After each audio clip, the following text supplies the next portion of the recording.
тез дайын болатын тіске бастырылар әзірлейміз. Ол үшін ең алдымен картоптарымызды жуып, тазалап, ұсақтап тұрып алатын боламыз. Картоптарымызды ыдысымызға салып, үстінен шамалы көтеріліп тұратындай су құйып, бетін жауып пісіріп алатын боламыз.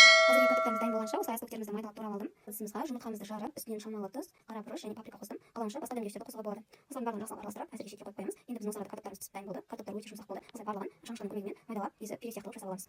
Үстінен шамалы тұзымызды себеміз және қара бұрыш, қызыл тәтті бұрышын паприкамызды себеміз және алдын ала туралған ас-көктеріміздің жартысын салып, үстінен 2 ас қасық жүгері крахмал салатын боламыз, немесе ұн салсаңыздар да болады. Барлығын жақсылап араластырамыз.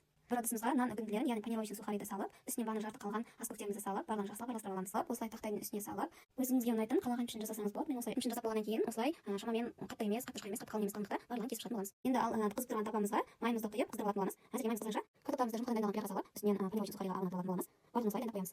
Енді қызып тұрған майда картоптарымызды екі бетінен қызарғанша қуырып алатын боламыз. Картоптарымыз осылай әдемі болып қуырылып шықты. Қалған картоптарымызды дәл солай қуырып алатын боламыз. Міндетті түрде жасап көріңіздер, сырты қытырлақ, іші жұмсақ, өте дәмді болып шығады. Менің каналымнан басқа да қызықты рецепттер таба аласыздар. Каналға тіркеліп, комментарий қалдыруды ұмытпаңыздар.